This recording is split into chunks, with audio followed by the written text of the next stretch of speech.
Hello, ഇന്ന് ഇഫ്താറിനൊരു Turkish recipe ആട്ടോ. അപ്പോൾ ഇതിൻ്റെ പേരാണ് റോൾഡ് ബൊറെക്. ഞാൻ വായിച്ചത് എങ്ങനെയാണോ അതോ പേരത് തന്നെയാണോ എന്ന് അറിഞ്ഞൂടാ.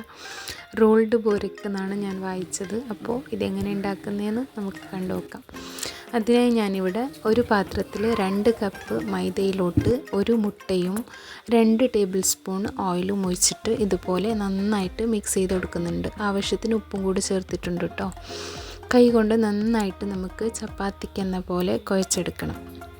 കുറച്ച് സോഫ്റ്റായിട്ട് തന്നെ കുഴക്കണം. നന്നായിട്ട് മിക്സ് ചെയ്തിട്ട് വെള്ളം കൂടി ചേർത്തിട്ട് ചപ്പാത്തി മാവ് പോലെ കുറച്ച് സോഫ്റ്റായിട്ട്, ചപ്പാത്തിയിൽ നിന്നും കുറച്ചുകൂടി സോഫ്റ്റായിട്ട് നമുക്ക് കുഴച്ചെടുക്കാം. ഇതുപോലെ കുറച്ച് ഒട്ടിപ്പിടിക്കുന്ന പരുവത്തിൽ വേണം കുഴച്ചെടുക്കാൻ. ഇനി ഇതിൽ കുറച്ച് എണ്ണയും കൂടെ ഒഴിച്ചിട്ട് നന്നായിട്ട് കുഴച്ചിട്ട് ഇത് മാറ്റി വയ്ക്കാം.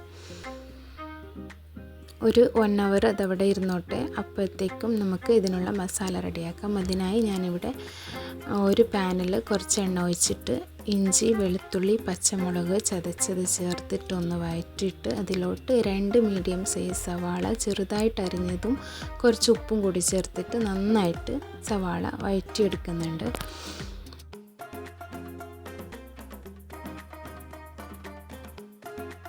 ഈ സവാള ഒന്ന് കളർ മാറുമ്പോൾ ഇതിൽ കുറച്ച് ചിക്കൻ, ഒരു 100 ഗ്രാം ചിക്കന്, നിങ്ങളടുത്ത് മിക്സ് ചെയ്ത ചിക്കൻ ഉണ്ടെങ്കിൽ അത് ചേർത്തോളൂ. ഞാൻ മിക്സി ജാറിലിട്ടൊന്ന് കറക്കിയെടുത്തതാട്ടോ.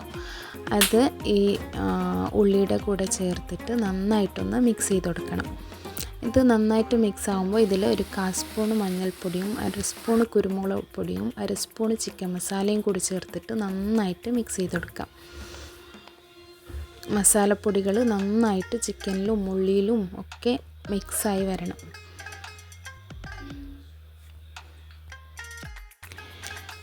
ഇനി ഇതിൽ 1 ടീസ്പൂൺ മാത്രം ടൊമാറ്റോ സോസ് കൂടി ചേർത്തിട്ട് നന്നായിട്ട് മിക്സ് ചെയ്ത് കൊടുക്കാം. ഇനി ഇതൊന്ന് അടച്ച് വെച്ചിട്ട് നമുക്ക് ഈ ചിക്കൻ ഒന്ന് വേവിച്ചെടുക്കണം. ഒരു 5 മിനിറ്റ് അടച്ച് വെച്ചിട്ട് വേവിച്ചെടുത്താൽ മതിയാവും. ഇനി ഇതിൽ കുറച്ച് മല്ലിയില കൂടി ചേർത്താൽ നമ്മുടെ മസാല ഇവിടെ റെഡിയായിട്ടോ. നന്നായിട്ട് മിക്സ് ചെയ്തിട്ട് നമുക്കിത് മാറ്റി വയ്ക്കാം.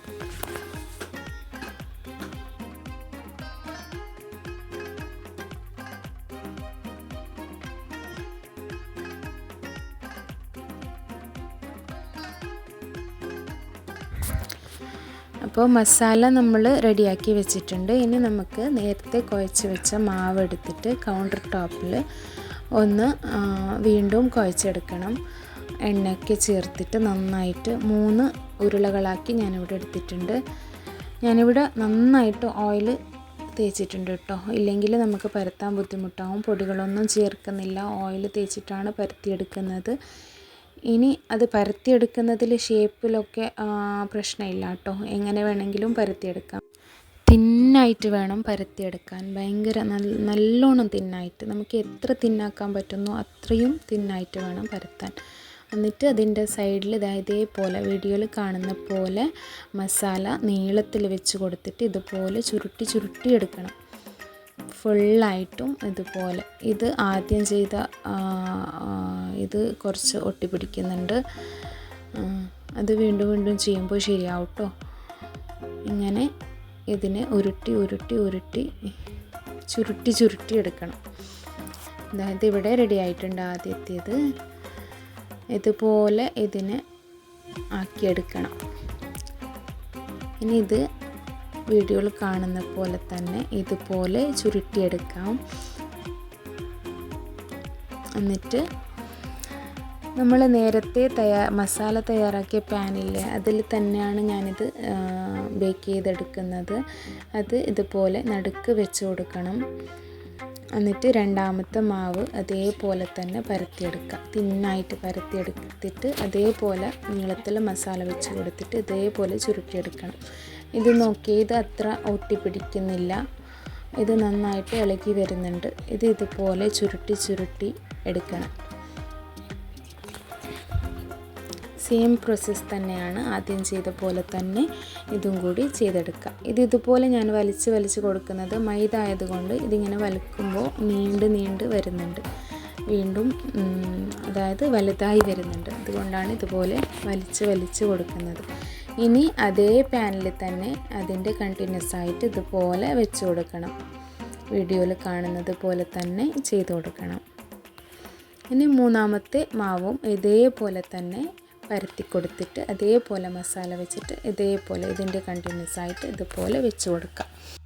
ഇനി ഞാനിവിടെ ഒരു മുട്ട എടുത്തിട്ട് ഒരു പിഞ്ച് ഉപ്പിട്ടിട്ടൊന്ന് ബീറ്റ് ചെയ്തെടുക്കുന്നുണ്ട്. അതായത് നന്നായിട്ട് മിക്സാക്കി എടുക്കുന്നുണ്ട്. ഇതിൻ്റെ മുകളിലൊന്ന് തേച്ച് പിടിപ്പിക്കാൻ വേണ്ടിയിട്ടാണ് കേട്ടോ. നന്നായിട്ട് ഫുള്ളായിട്ട് മുട്ട തേച്ച് പിടിപ്പിക്കുന്നുണ്ട്. ഇനി ഇതൊരു മൂടി കൊണ്ട് മൂടിയിട്ട് നമുക്ക് ഒരു പ്രീ ഹീറ്റഡ് പാനിൻ്റെ മുകളിൽ വെച്ചിട്ടൊന്ന് ബേക്ക് ചെയ്തെടുക്കണം. മൈദ ആയതുകൊണ്ട് തന്നെ വേവാൻ ഇത്തിരി പണിയുണ്ട്. നന്നായിട്ട് ബേക്ക് ചെയ്തെടുക്കണം കേട്ടോ. എന്നിട്ട് മറിച്ചിട്ടിട്ട് അടുത്ത വശം കൂടെ ഒന്ന് മുറിച്ചെടുത്താൽ നമ്മുടെ റോൾഡ് ബോറയ്ക്ക് ഇവിടെ റെഡിയായി.